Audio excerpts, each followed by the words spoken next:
Prabhu Nityananda, Shri Advaita Gadadhar, Shivasadi Gaur Bhakta Vrinda, Hare Krishna, Krishna Krishna, Hare Hare, Hare Ram, Ram Ram, Hare Hare. Hare Krishna and welcome. So we are doing Bhagavad Gita, completed the first 29 shlokas. So the initial part of this chapter starts with Dhritarashtra asking questions, Sanjay responding, how Duryodhan has gone to his teacher, analyzed both sides, compared, and then the conch shells or the shank they started to blow. Arjun at that time wanted Krishna to take the chariot between the two armies, and now seeing both sides, Arjun is feeling that am I really want to fight with our own people? So that is the doubt Arjun is having, and in that doubt, Arjun is confused, and his emotional and physical situation is being mentioned in these shlokas. So we'll read 30th shloka today. Please repeat after me. न च शक्नोमि अवस्थातुं न च शक्नोमि अवस्थातुं भ्रमतीव च मे मनः भ्रमतीव च मे मनः निमित्तानि च पश्यामि निमित्तानि च पश्यामि विपरीतानि केशवा विपरीतानि केशवा. Okay. So any volunteers who would like to read the translation?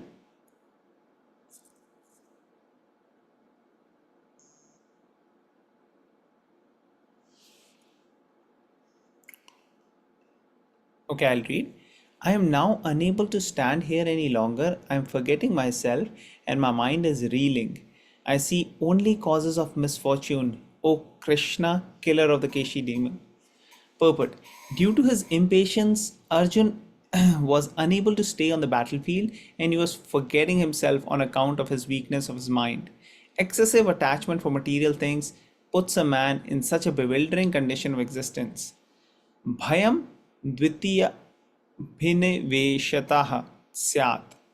Such fearfulness and loss of mental equilibrium take place in persons who are too affected by material conditions. Arjun envisioned only painful reverses in the battlefield. He would not be happy even by gaining victory over the foe.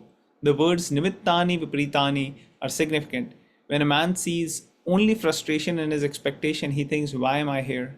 Everyone is interested in himself and his own welfare. No one is interested in the Supreme Self. Arjun is showing ignorance of his real self-interest by Krishna's will. One's real self-interest lies in Vishnu or Krishna. The conditioned soul forgets this and therefore suffers material pains.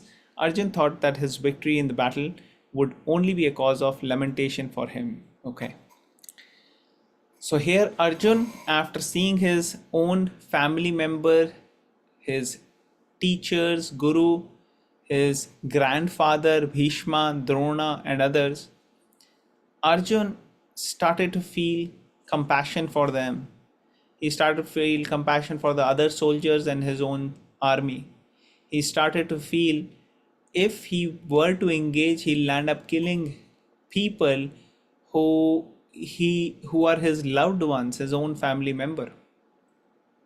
So with all this, his mind is reeling, going on, confused, and he's only seeing misfortune. And he's addressing Krishna as killer of Keshi demon. So just like Keshi was a demon killed by Krishna, Arjuna is requesting that Krishna kills the demoniac confusion which is actually absorbing Arjun's mind. So in purport, it's mentioned that Arjun was unable to stay in this situation. He was feeling attachment to his family members. He was feeling that such a battle will actually cause more harm to him and it's not going to give him happiness. So in one sense, he's very foresighted that he's seeing the outcome of the battle. But on the other sense, he's actually making a mistake or just thinking on the material realm that I should act in this way just because they are my family members. And people generally think about themselves or their family, but they don't necessarily understand what is their real self interest. This material self is not just the only self we have. We also have the most important self, which is spiritual self. Atma. Atma means my own, and Atma means who I am. So, Atma or spirit, the knowledge of spirit is very important. And spirit doesn't have attachment based upon the body. The body has friends, family, but what about the spirit? The spirit is actually part and parcel of the Lord, Krishna. Atma, Paramatma. That is the union which is eternal, Sanatan. Other relationships are to be acted for the proper dharma or the proper duty, responsibilities. One has to take care of the family, relatives, but one cannot refrain from doing one's duty. And being Kshatriya, Arjuna's duty, he was now forgetting because of ignorance. So this is being highlighted here, but what Arjuna is thinking is actually very high. Of course, Krishna's plans are even higher.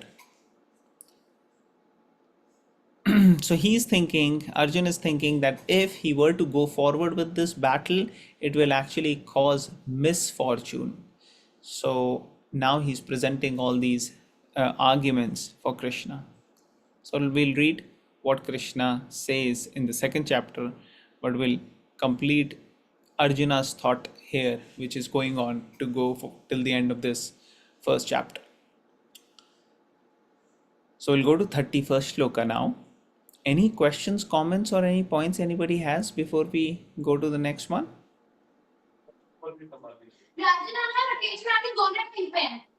Okay, so I'll read. न च श्रेयोमिनुपश्यामि न च श्रेयोमिनुपश्यामि हत्वा स्वजनमाहवे हत्वा हत्वा स जनमाहवे न काङ्क्षे विजयं कृष्णा काङ्क्षे नाकाङ्क्षे विजयं कृष्ण न च राज्यं सुखानि च. न च राज्यं सुखानि च.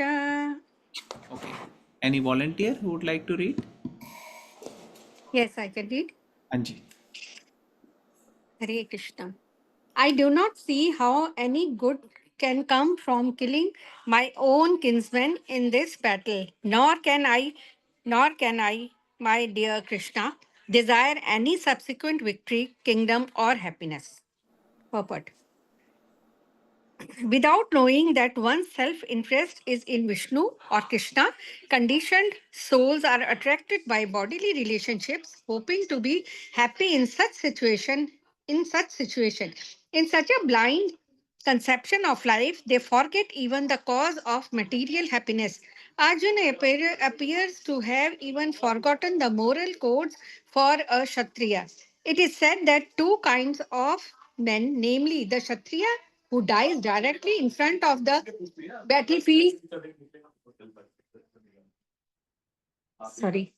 Absolutely, from battlefield under Krishna's personal orders, and the person in the renounced order of life who is absolutely devoted to spiritual culture are eligible to enter into the sun globe, which is so powerful and dazzling. Arjuna is reluctant even to kill his enemies, let alone his relatives. Let alone his relatives. He thinks that by killing his kinsmen, there would be no happiness in his life, and therefore he is not willing to fight. Just as a person who does not feel hunger is not inclined to cook, he has now decided to go into the forest and live a secluded person who does not feel secluded life in frustration. But as a kshatriya, he requires a kingdom for his subsistence, because the kshatriyas cannot engage themselves in any other occupation. But Arjuna has no kingdom. Arjuna's sole opportunity for gaining a kingdom lies in fighting with his cousins and brothers and reclaiming the kingdom inherited from his father, which he does not like to do. Therefore, he considers himself fit to go to the forest to live a secluded life of frustration. Hare Krishna. Hare Krishna. Okay. So here it is mentioned that Arjun, he himself is saying that he's only seeing misfortune. He's not sure how any good can come by killing his own family. And he's even saying that he doesn't want to relish or enjoy such a victory. He doesn't feel this is going to give me happiness, the kingdom or victory. And in purport, it is explained that Kshatriya have to do justice. They should be ready to get killed. They should actually be ready for doing justice.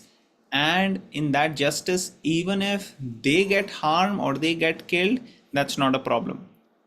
Because if they get killed, then they get a higher destination. So for Kshatriyas, fighting for the right cause, fighting should be avoided, but fighting for right cause and for minimize violence or for causing justice is appropriate, and that's why Kshatriyas are there. So Kshatriyas needs to fight and a Brahman or a sannyasi. For them, conducting themselves in the renounced order of life. That is the recommendation. So different recommendations are for different people, and both of these people who will follow, they will actually get higher destination. Here the example is given of how can enter Surya Dev's place, sun planet, sun glow. So like this basically means that they will actually advance. This is the recommendation, this is the training they've got. But he's actually thinking that this is going to give me misfortune. So he prepared for this war for so long. And after so much preparation, just imagine somebody is thinking, Arey, this will actually have opposite effect. So now that's confusion. What to do? So this is Arjuna's situation now. And we will wait and see what the arguments Krishna gives in response to each of the questions, each of the points which Arjuna is mentioning right now. We'll go to the next shloka. So 32 to 35, we'll do it together.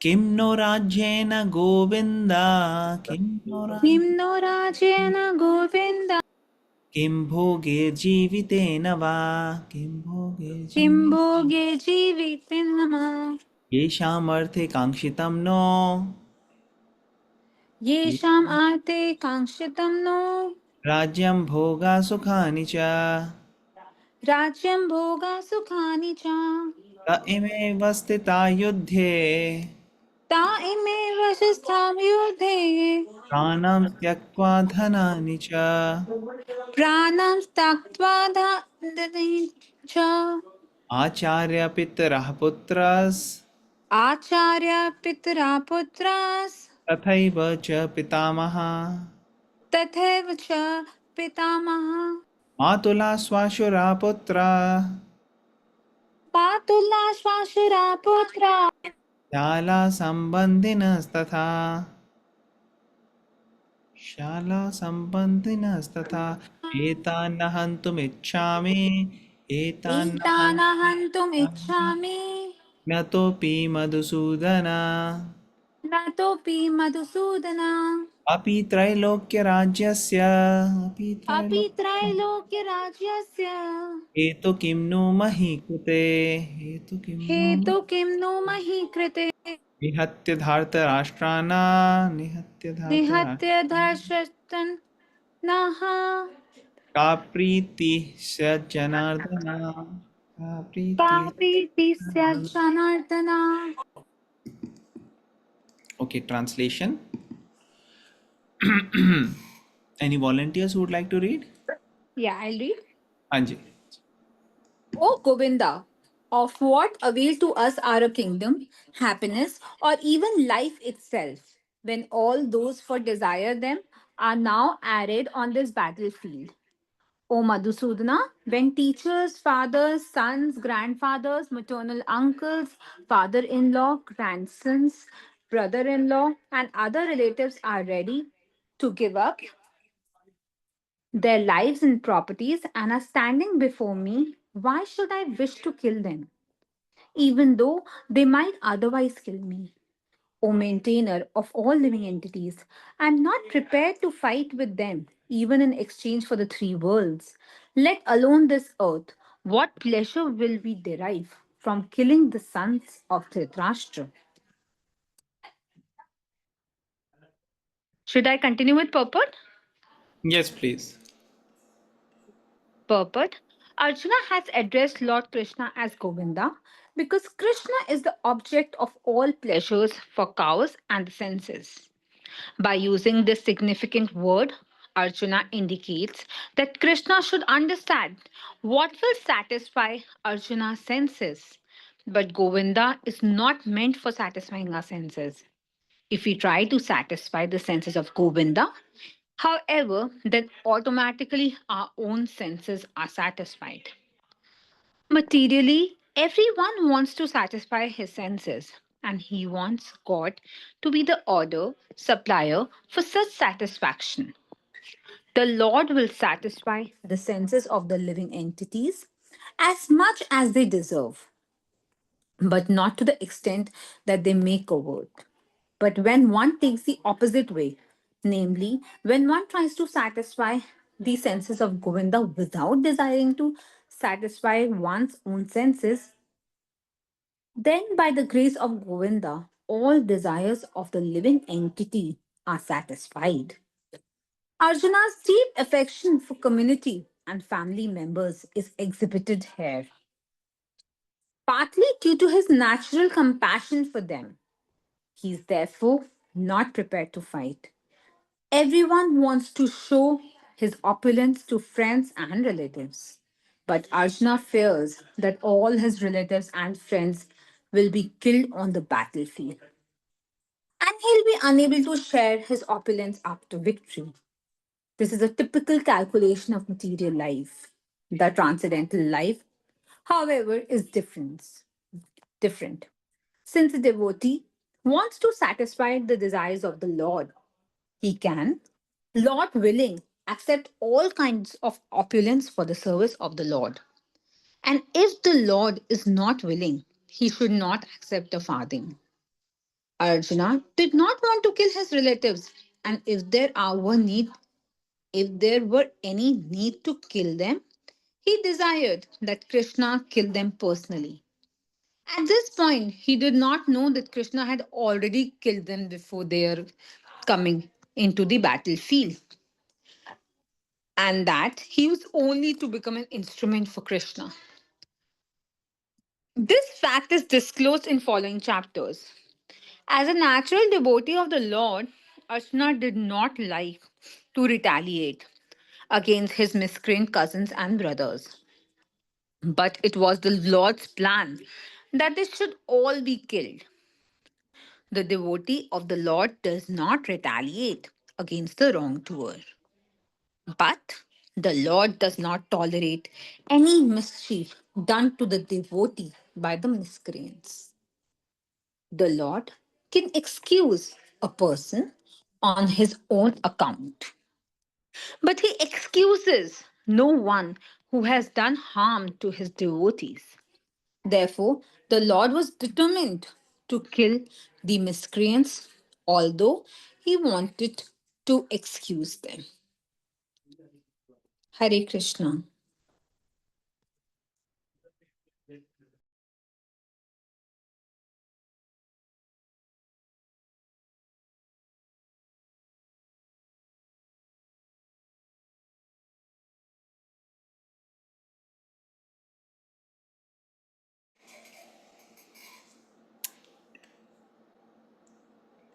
Sorry about that. Am I audible? Yes, yes. No problem. I cannot hear for some reason. Hari bol. Am I Okay. audible? Yes, I can hear now. Yeah. Thank you. Thank you very much. Thank you. Okay, so what's happening right now is Arjun is thinking, after having analyzed everyone, everything, he's thinking, am I going to really get happiness or not? See, what happens in our life is when we get success in any field, we want to share it with others. We want to share it with other people, and that way we actually feel that the happiness. If we don't really feel that I have anybody to share that with, what is the use of my accomplishments? If I have accomplished something, I want to share with my friends, my family, my relatives, and that way I can feel the sense of accomplishment and happiness. But if I don't have anything, just imagine you are the only person and you have all the resources, you may not necessarily feel the use of all of them, right? So, this is how Arjun is feeling, that if I am really going to do all of this and kill so many people, I'll not have anybody to even share the happiness.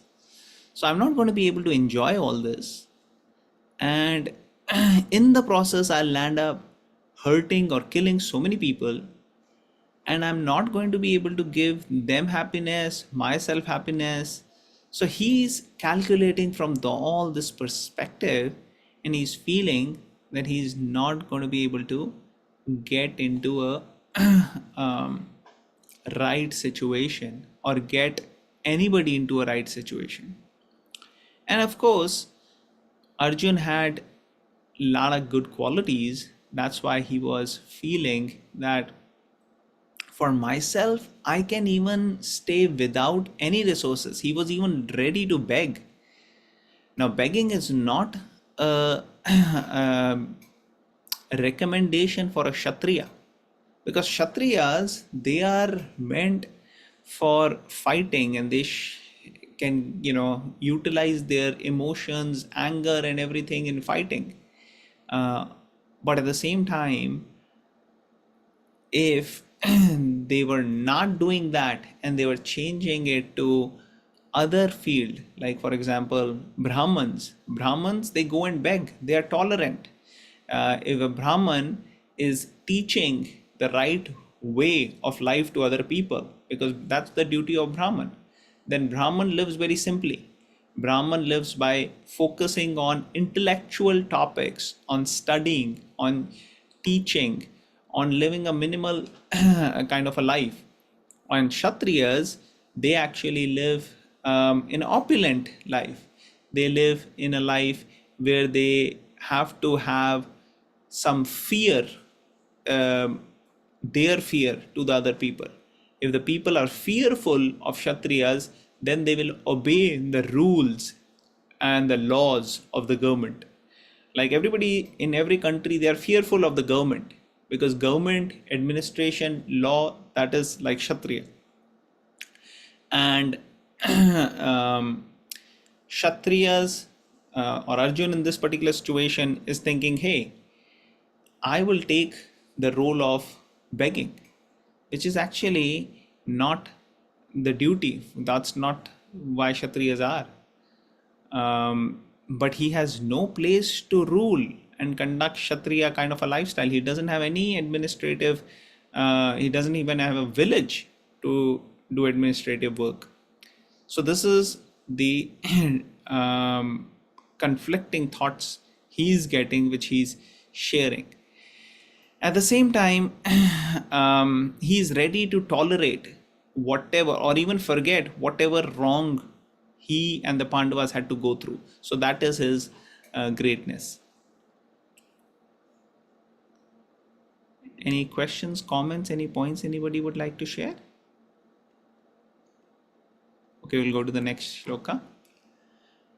Papam vevashrayedasman, papamevashrayed पापमेव श्रते अस्मान् Advaitanatataina, Advaitana हत्वेता न तातया Tasmannaraha Vayam Hantum, Tasmanna तस्मान्नारः वयं हन्तुं Dhartarashtran Sabandhavan, Dhartarash धार्तराष्ट्रान् सबान्धवान् Vajanam Hi Katham Hatva, स्वजनं हि कथं हत्वा Tukhina Shyama Madhava.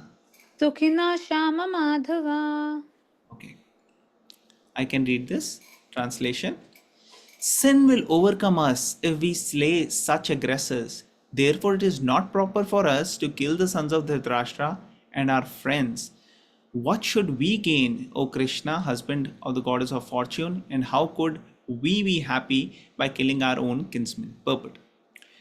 According to the Vedic injunction, there are six kinds of aggressors: a poison giver, one who sets fire to the house, one who attacks with deadly weapons, one who plunders riches, one who occupies another's land, and one who kidnaps a wife. Such aggressors are at once to be killed, and no sin is incurred by killing such aggressors. Such killing aggressors is quite befitting any ordinary man.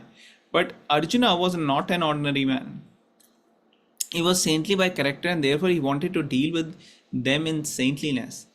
This kind of saintliness, however, is not for a Kshatriya. However, a responsible man in the administration of a state is required to be saintly. He should not be cowardly.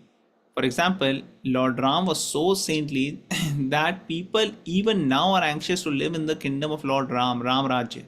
But Lord Ram never showed any cowardice. Ravan was an aggressor against Ram because Ravan kidnapped Ram's wife Sita, but Lord Ram gave him sufficient lessons unparalleled in the history of the world. In Arjuna's case, however, one should consider the special type of aggressors, namely his own grandfather, own teacher, friends, sons, grandsons, etc. Because of them, Arjun thought that he should not take the severe step necessary against ordinary aggressors. Besides that, saintly persons are advised to forgive. Such injunctions for saintly persons are more important than any political emergency.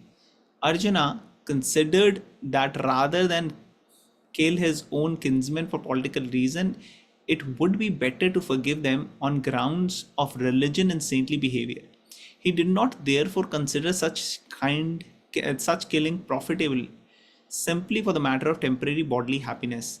After all, kingdoms and pleasures derived therefrom are not permanent. So why should he risk his life and eternal salvation by killing his own kinsmen? Arjuna's addressing of Krishna as Madhav or husband of god of fortune is also significant in this connection. He wanted to point out to Krishna that as the husband of goddess of fortune, he should not induce Arjun to take up a matter which would ultimately bring about misfortune. Krishna, however, never brings misfortune to anyone, to say nothing of his devotees. Okay. So here Arjun is giving an argument that I will get pap, I will get sin if I will kill these people. And he used the word atetaina or aggressor. So aggressor are those who are doing any of these six things. So in the scriptures, in the Shastras, it is mentioned that anybody who is trying to attack you by giving poison, by setting fire to the house, by attacking with deadly weapons, by taking all your properties and your belongings, your assets, taking your land, or kidnapping your wife. Any of these one is doing, that person is atatai or aggressor, and even an ordinary person has the right to defend oneself against such a person. And even if that person is killed, that is can be justified if that person has been an aggressor in these ways. So this is what the scriptures say. Now Arjun is Kshatriya. So Kshatriyas not only just defend themselves, but they also defend the right of everyone in the whole Rajya, in the whole kingdom. So Arjun had to defend everybody else also, not just him.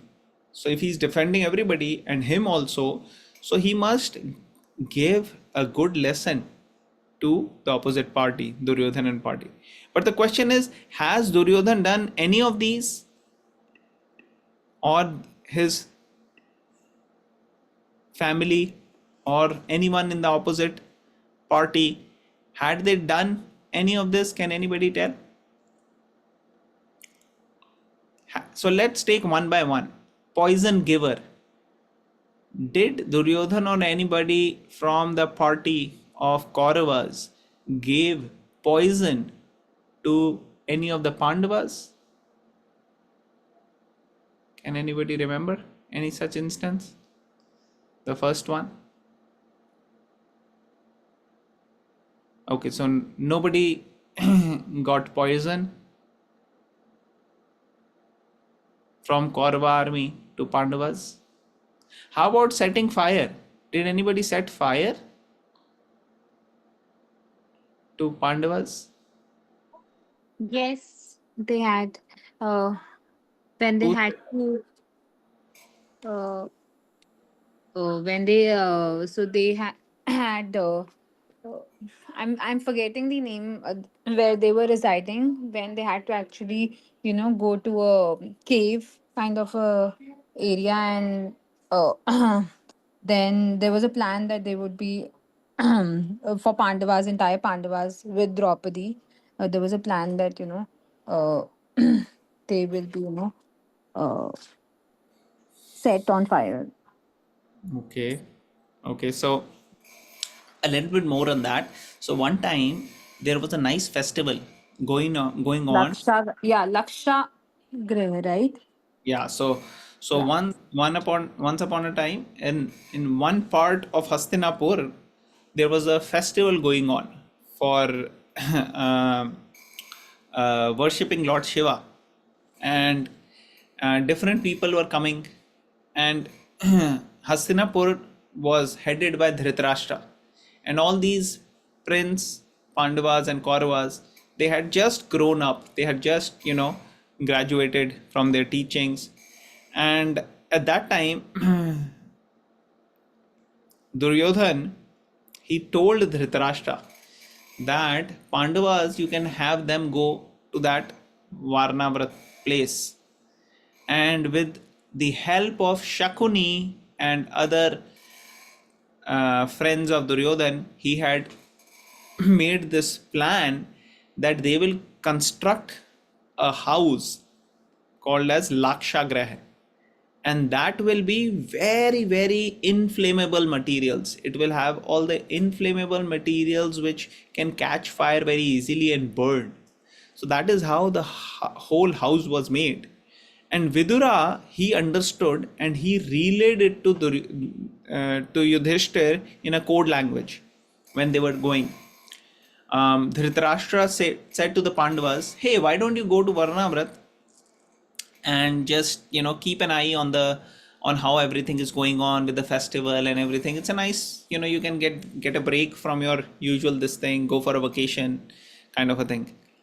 And Yudhishthir and Pandav, they were very intelligent, they understood something is wrong. And then when they were about to depart, that time Vidura had conveyed with the code language that, hey, you have to be careful.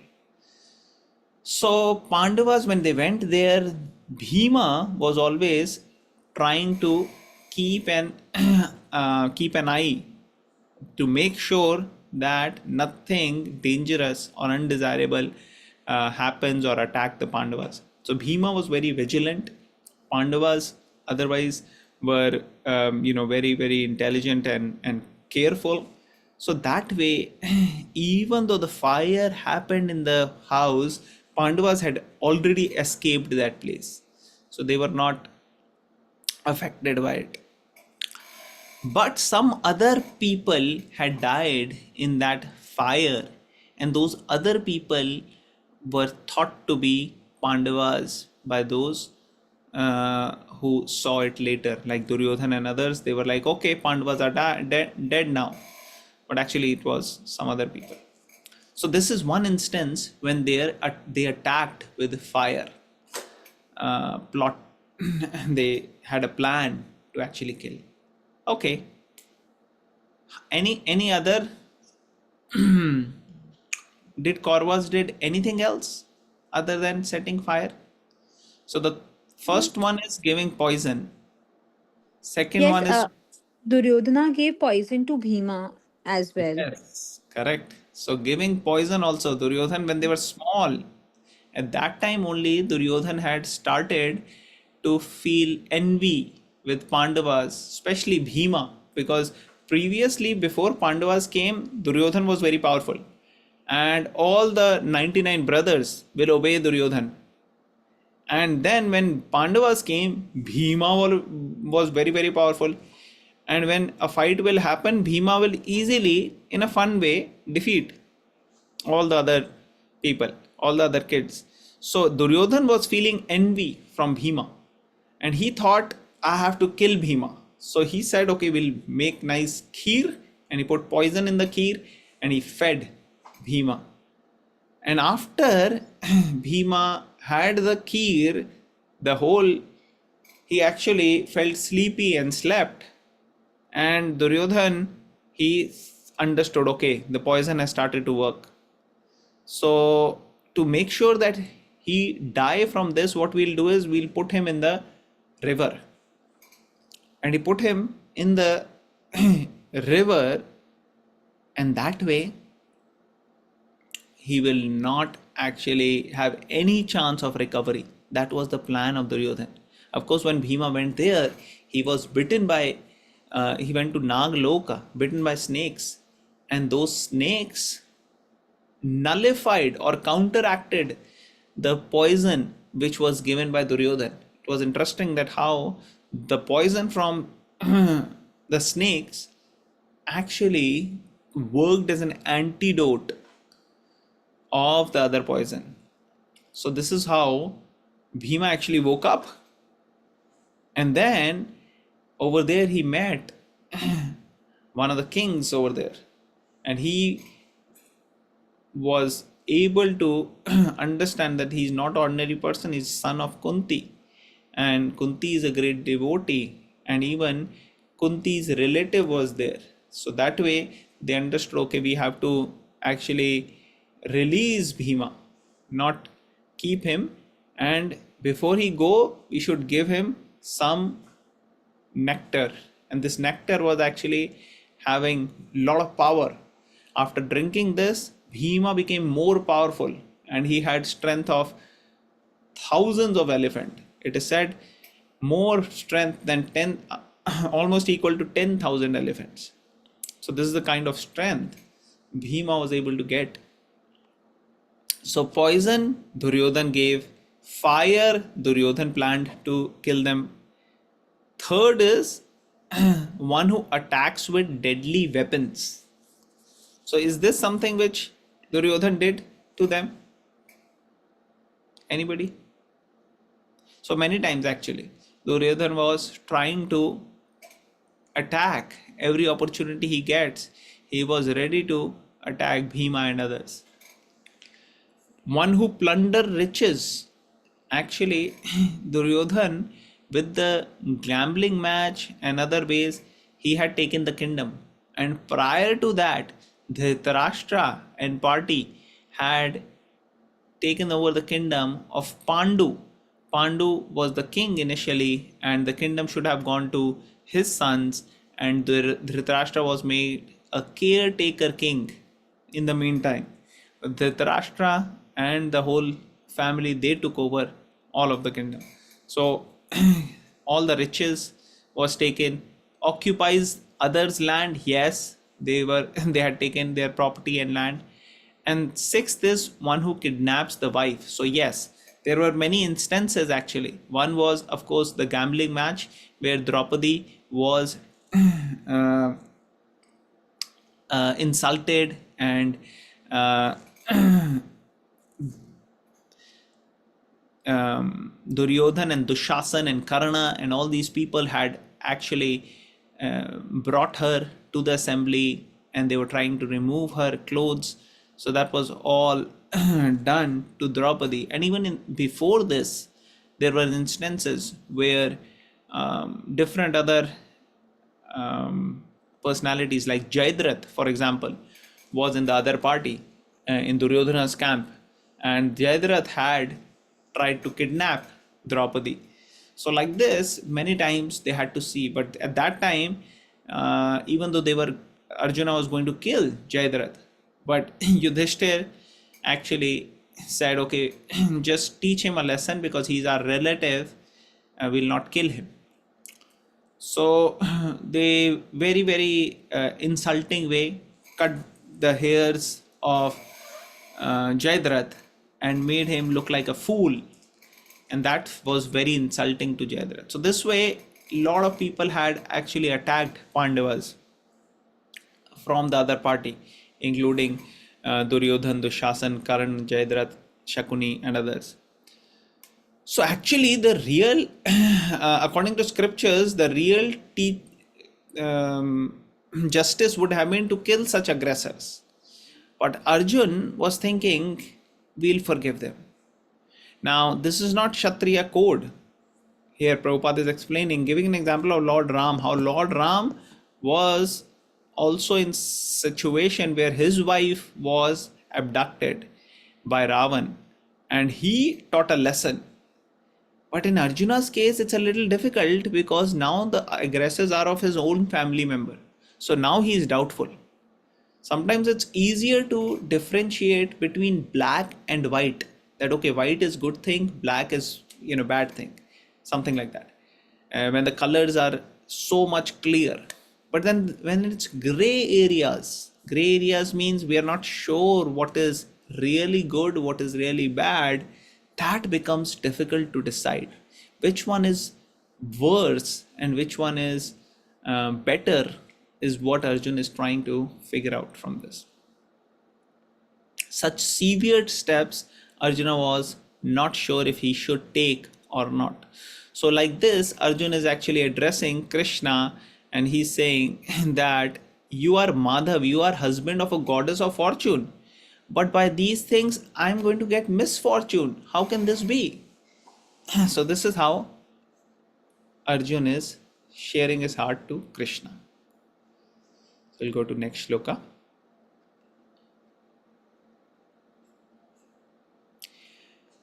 यद्यपि एते न पश्यन्ति यद्यपि नेते न पश्यन्ति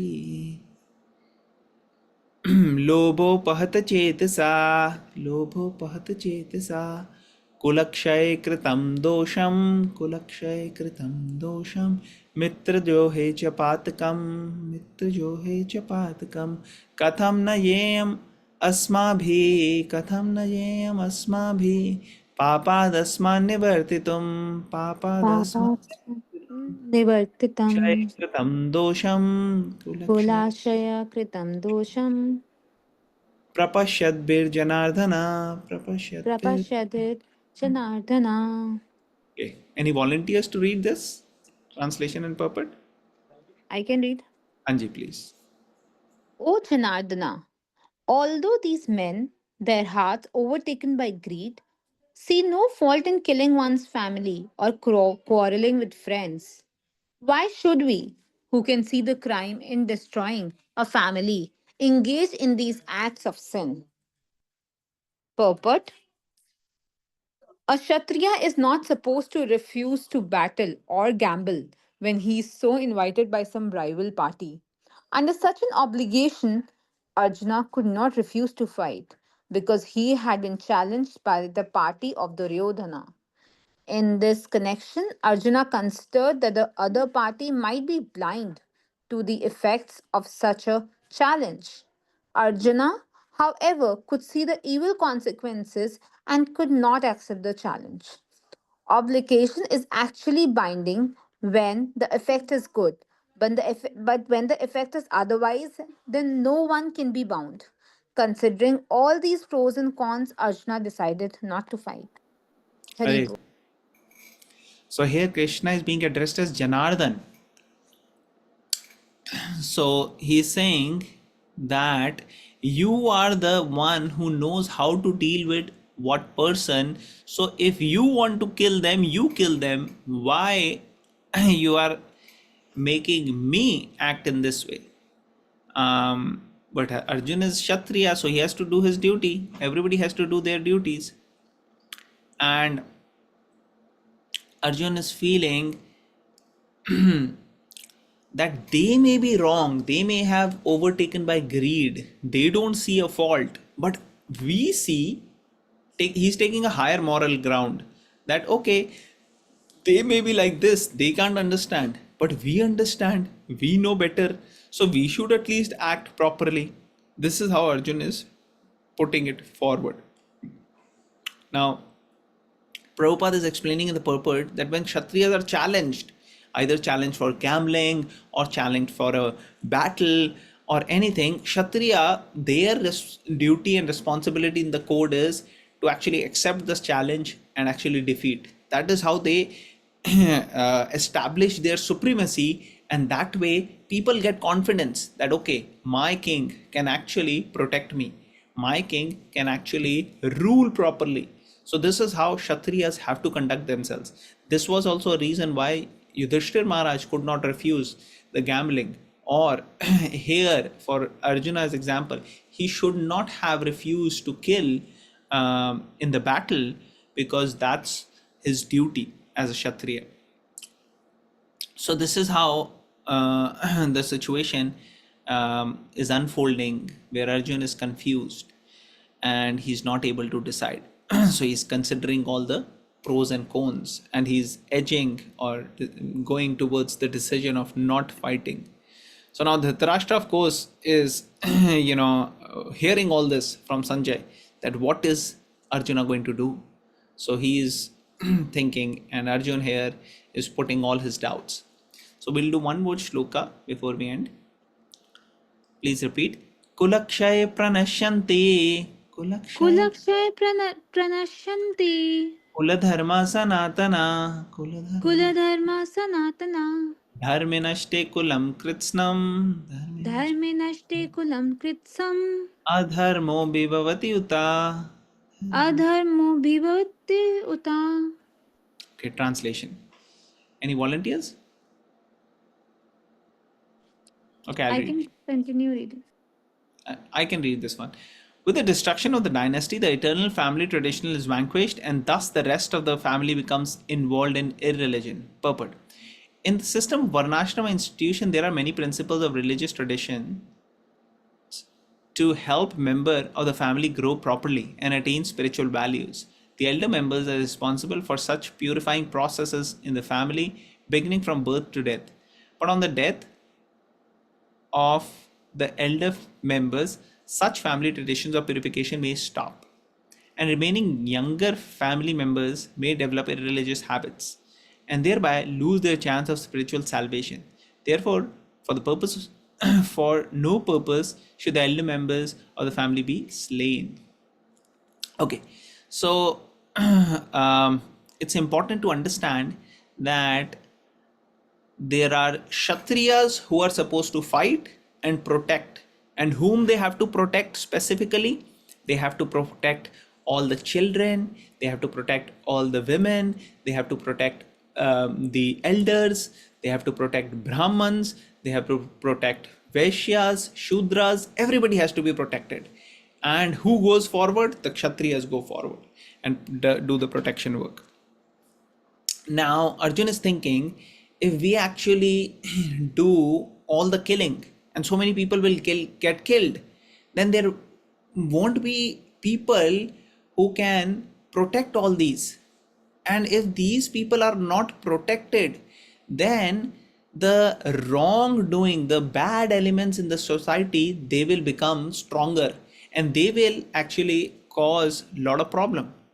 And if the elder members of the family, these Bhishma, Drona and so many others, if they are killed, Kshatriyas are killed, how will proper spiritual values, moral values will be imparted?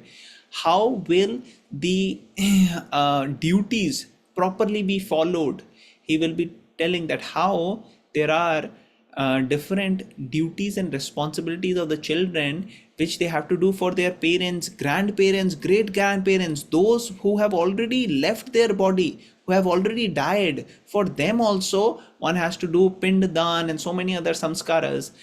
All those things, if they are not done properly, then it will actually cause problem for them, and the whole family will not get properly guided, so it will actually lead to irreligion. By irreligion, the family will actually not be able to go in the proper direction. So Arjun is actually very foresighted. He's seeing all these consequences which can happen with this particular attempt. So this is how Arjun is putting his doubts. So this is, we read till 39 today. Anybody has any questions, comments, any points anyone wants to share?